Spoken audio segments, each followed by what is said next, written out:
एक गांव में एक मछुआरा अपनी पत्नी के साथ रहता था। वह सुबह सुबह घर से नदी को और निकल जाता और वहां जाल डालकर दिन भर मछली पकड़ता था। शाम तक जितनी मछली पकड़ पाता, उसे बेचकर जो पैसे मिलते उन पैसों से अपना घर चलाता था। आमदनी अधिक नहीं थी, क्योंकि कभी ढेर सारी मछलियां फंसती तो कभी बहुत ही कम। जैसे तैसे उसके दिन गुजर रहे थे। इस पर भी वह संतुष्ट था और सुखचैन से अपना जीवन करता था। लेकिन उसकी पत्नी लालची थी। चाहे वह कितने ही पैसे घर लेकर आए, वह कभी खुश नहीं होती और उसे उलाहना दिया करती थी। मछुआरा ज्यादा मेहनत कर अधिक से अधिक पैसे कमाकर उसे खुश करने की हर कोशिश करता था, लेकिन कभी उसे खुश नहीं कर पाता था। एक सुबह जब मछुआरा उठा तो उसका शरीर बुखार से तप रहा था, लेकिन पत्नी के डर से वह जाल लेकर नदी चला गया। कुछ देर वह नदी में जाल डाले बैठा रहा, लेकिन एक भी मछली जाल में नहीं फंसी। वह खाली हाथ घर लौट आया। उसे खाली हाथ लौटा देख उसकी पत्नी चिल्लाने लगी। उसने उसे समझाने की कोशिश की कि आज उसकी तबीयत ठीक नहीं है, लेकिन वह नहीं मानी और मजबूरन मछुआरे को फिर से मछली पकड़ने जाना पड़ा। बुखार से तपता हुआ वह नदी में जाल डालकर बैठ गया। बहुत देर तक जाल डाले रहने के बाद भी एक भी मछली जाल में नहीं फंसी।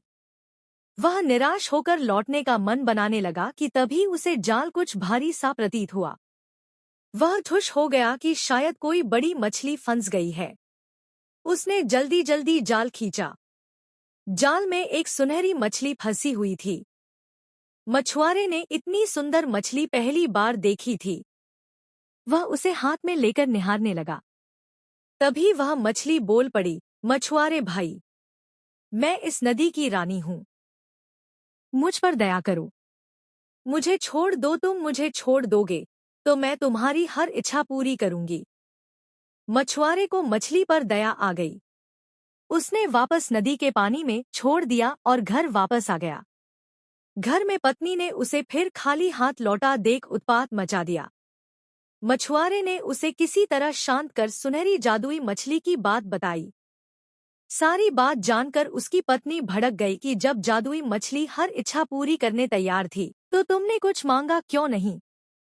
उसने जबरदस्ती मछुआरे को नदी पर भेजा और जादुई मछली से खाने पीने का सामान मांग कर लाने को कहा। मछुआरा नदी पर पहुंचा और किनारे खड़े होकर जोर से चिल्लाया, मछली रानी, मछली रानी, बाहर तो आओ। मेरी एक विनती सुन लो। कुछ ही देर में नदी के पानी में हलचल हुई और सुनहरी जादुई मछली पानी के ऊपर आ गई। क्या बात है मछुआरे भाई, मुझे क्यों बुलाया? मछली बोली। मछली रानी, आज घर पर खाने का कुछ सामान नहीं है। मैं और मेरी पत्नी दोनों भूखे हैं। क्या तुम मुझे खाने का कुछ सामान दे सकती हो? मछुआरा हाथ जोड़कर बोला। क्यों नहीं, मछली बोली, तुम अपने घर पहुंचो। वहां खाने का सामान पहुंच जाएगा। मछुआरे ने वापस घर की राह पकड़ ली। जब वह घर पहुंचा तो देखा दरवाजे पर खाने पीने की ढेर सारी चीजें रखी हुई है। उसने आवाज लगाकर अपनी पत्नी को बुलाया और वे सारी चीजें दिखाई। उसकी पत्नी खुश हो गई।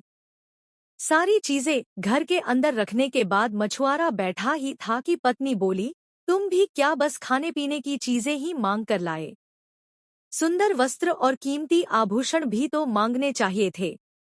अभी जाओ और जादुई मछली से जाकर वस्त्र और आभूषण मांगो। मछुआरे को बार बार जाकर मछली से चीजें मांगना ठीक नहीं लगा। वह बोला, अभी तो इतना सारा खाने का सामान मांग कर लाया हूँ। हमारी खाने की जरूरतें तो पूरी हो गई। कपड़े और आभूषण फिर कभी मांग लूंगा। ये सुनना था कि पत्नी ने आसमान सिर पर उठा लिया। मछुआरा मन मानकर फिर नदी की ओर चल पड़ा। वहां उसने फिर से मछली को पुकारा, मछली रानी, मछली रानी, जरा बाहर तो आओ। मछली पानी के ऊपर आ गई। मछुआरा हिचकते हुए बोले, क्या बताऊं मछली रानी, पत्नी सुंदर कपड़े और आभूषण मांग रही है। क्या तुम उसकी इस मांग को पूरा कर सकती हो? उसकी इच्छा पूरी होगी। जाओ घर लौट लाओ। इतना कहकर मछली पानी में चली गई। मछुआरा जब घर पहुंचा तो देखा कि उसकी पत्नी नए कपड़े और आभूषण पहनकर बैठी हुई है। मछुआरे को देखते ही वह खुशी से झूम उठी। अपने नए कपड़े और आभूषण दिखाते हुए वह बोली, सुनो जी, मैं इन कपड़ों और आभूषणों में किसी रानी से कम नहीं लग रही हूँ। ऐसे में इस झोपड़ी में रहना कहाँ शोभा देता है।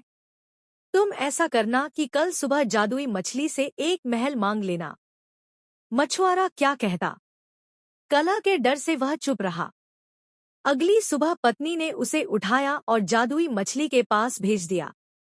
नदी के किनारे खड़े होकर मछुआरे ने फिर से मछली को बुलाया, मछली रानी, मछली रानी, जरा बाहर तो आओ।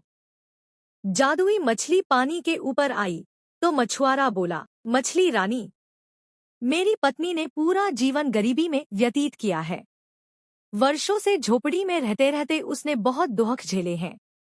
क्या तुम उसके रहने के लिए एक महल बना सकती हो? उसकी ये इच्छा भी पूरी होगी, कहकर मछली पानी में चली गई। जब मछुआरा घर पहुंचा तो देखा कि उसकी झोपड़ी के स्थान पर आलीशान महल खड़ा हुआ है। अंदर जाने पर उसने देखा कि उसकी पत्नी सज संवर कर बैठी हुई है। वह बहुत जुश थी।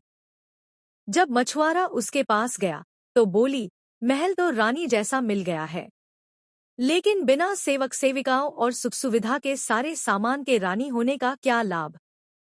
कल तुम मछली से सेवक सेविकाएं और सुख सुविधा का सारा सामान मांग लेना। मछुआरा ने पत्नी को समझाने की कोशिश की, लेकिन पत्नी नहीं मानी। अगले दिन मछुआरे ने जादुई मछली से नौकर चाकर और सुख सुविधा के सारे सामान मांग लिए। घर लौटने पर उसे अपनी पत्नी सोने के पलंग पर आराम करती हुई दिखी। सेवक सेविकाएं उसकी सेवा में लगे हुए थे। उसकी पत्नी बहुत दुष्ट थी। कुछ दिन उसने बड़े मजे से काटे, लेकिन फिर उसके मन में नई इच्छा ने जन्म ले लिया।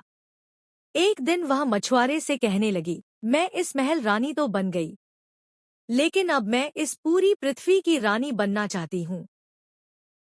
जाओ जादुई मछली से कहो कि मुझे इस पृथ्वी की रानी बना दे।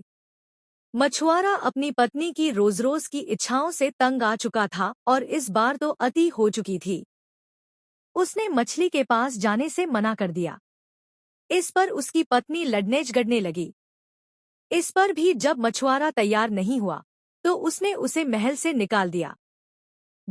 खी मछुआरा फिर से नदी पर गया और जादुई मछली को पुकारने लगा, मछली रानी, मछली रानी, जरा बाहर तो आओ। जादुई मछली तैरकर पानी के ऊपर आ गई और बोली, क्या बात है, अब तुम्हारी पत्नी की क्या इच्छा है? मछुआरा बोला, अब तक मैं हर बार अपनी पत्नी की इच्छा लेकर तुम्हारे पास आया करता था। आज अपनी इच्छा लेकर आया हूँ। कहो, क्या चाहते हो? मछली बोली, मैं चाहता हूँ कि तुमने अब तक हमें जो भी दिया है वह सब वापस ले लो। एक बात मुझे समझ आ गई है कि इच्छाओं का कोई अंत नहीं है। तुम जितना देती रहोगी, मेरी पत्नी उतना मांगती रहेगी। वह कभी संतुष्ट नहीं होगी और बिना संतुष्ट हुए वह कभी खुश नहीं रह पाएगी। मछली बोली, तुम्हारी यह इच्छा पूरी हो, और वह पानी में चली गई। मछुआरा जब अपने घर पहुंचा तो महल गायब हो चुका था। उसके स्थान पर उसकी झोपड़ी आ गई थी। अंदर जाने पर उसे फटे पुराने कपड़ों में अपनी पत्नी दिखी। मछुआरे को देख वह रोना पीटना मचाने लगी कि महल, धन दौलत, सेवा सेविकाएं, आभूषण कुछ भी न रहा। मछुआरे ने उससे कहा कि अपनी आंखों पर पड़ा लोभ का पर्दा हटाओ तो तुम्हें इस गरीबी में भी सुख नजर आएगा। जितना लालच करोगी उतना और लालच बढ़ेगा। इसलिए जीवन में जो है उसमें संतुष्ट रहना सीखो। मैं अपनी मेहनत से जो भी रुखी सूखी लाऊं उसमें खुश रहने को तैयार हो तो मेरे साथ रहो, नहीं तो मैं जान लेकर जा रहा हूँ। पत्नी अकेले कैसे रहती? उसे एहसास हुआ कि वह लालच में अंधी हो गई थी। उसने अपने पति को बहुत दुख दिए हैं। वह मछुआरे से क्षमा मांगने लगी। उसके बाद वह जीवन में जो मिला उसमें अपने पति के साथ संतुष्ट रही। लालच का कोई अंत नहीं है। जो लालच में अंधा हो जाता है वह जीवन में कभी सुखी नहीं रह सकता।